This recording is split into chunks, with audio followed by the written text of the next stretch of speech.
quel est votre regard aujourd'hui, votre vision en fait, du monde agricole? Voilà, qu'est-ce que... Nicolas. Vaste question, bonjour à tous. Vaste question, le monde agricole, ben, moi je l'ai découvert il y a peu de près, donc j'ai une connaissance qui est la mienne, effectivement, avec l'expérience du terrain en Bourgogne. Le monde agricole, bah, il est en pleine transition. On parle de transition alimentaire, on parle de transition écologique. Bah, c'est, selon moi, la première transition en fait, qu'il faut réussir collectivement, celle du monde agricole, pour pouvoir réussir l'ensemble de la transition écologique. Hein, parce que derrière, il y a les solutions, la transition énergétique et on a parlé de la transition du bâtiment. Enfin, donc, je pense que cette transition du monde agricole, elle est déjà évidemment lancée, hein, puisque bah, on a maintenant 12% de terres en agriculture biologique, hein, donc c'est quand même 10% des terres aujourd'hui. Il y a un objectif à 2030 qui est de 25%, donc c'est quand même un quart de la production française en 2030. Donc la transition écologique est enclenchée, les acteurs se mobilisent, les acteurs se bougent. Voilà, c'est vrai que le panorama était très dur en fait, hein, quand on parle des enjeux qui sont effectivement importants et stressants. Mais enfin, au quotidien, on voit qu'il y a plein d'acteurs de réinvention et ça fait plutôt chaud au cœur. Ok, les acteurs, selon toi, sont vraiment entrés en mouvement. Bah, soit en mouvement. Charles? Alors moi, je pense que l'agriculture est sous pression. C'est important. Avant d'être en transition, ils sont sous pression. Tu parlais du phosphate tout à l'heure. Je pense que le sujet en ce moment, c'est l'azote. Je pense que Michael me démentira pas. L'azote, ça a juste fait x5 en moins d'un an. Pour le coup, vous imaginez. Donc la marge des agriculteurs aujourd'hui et céréaliers, c'est zéro en fait. Si l'azote reste à ce prix-là, et il va le rester a priori, pour l'année en tout cas, ça va être compliqué. Donc ils sont sous pression et donc il y a une course, une urgence à changer. Donc la transition est enclenchée, mais il y a une vraie course, un vrai enjeu d'accélération. Et les agriculteurs, je pense, ils sont prêts, mais il faut pouvoir les aider et leur apporter des outils pour ça. Bonjour à tous, merci pour l'invitation au Bastion. Donc effectivement, les mots transition, il a été cité, je rejoins complètement.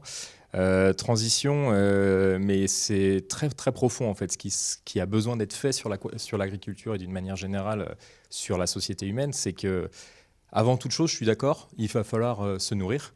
Il va falloir se loger, il va falloir être capable de répondre aux besoins primaires. La crise du Covid, elle nous a montré ça finalement, c'est que les premiers maillons essentiels qui restaient et qui étaient vraiment ceux qu'on ne pouvait pas couper, c'était se nourrir et puis se soigner, et puis ensuite se loger et être protégé.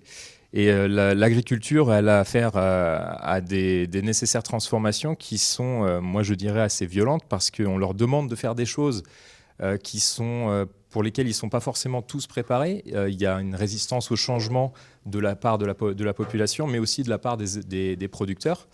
L'agriculture, elle a besoin de changer sur plein de volets et ça a besoin de se faire de concert avec le monde qui consomme en fait. Il y a l'agriculture, et c'est vrai qu'après-guerre, l'agriculture a été faite pour nourrir.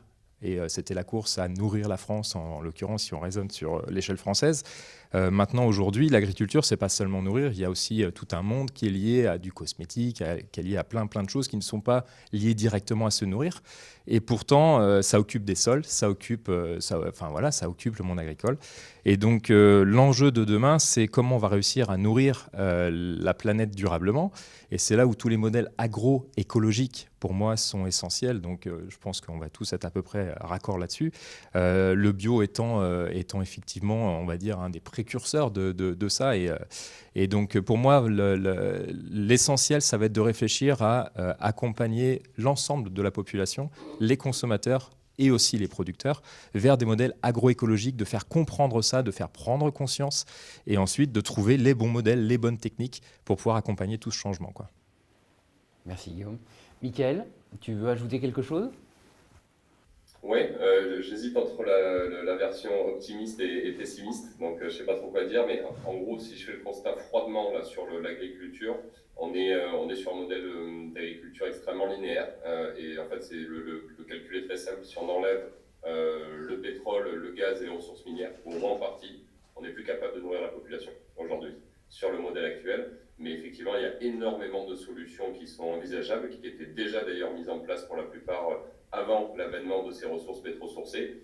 Mais je ne sais plus qui l'a dit, mais effectivement, ça demande des changements extrêmement profonds, à la fois sur le modèle, on va dire, des intrants, de ce qu'on produit, mais aussi sur l'exemple qui me vient toujours en tête, c'est la spécialisation des régions. C'est-à-dire que là, si on veut nourrir la population de demain avec une agriculture à minima un peu décalée,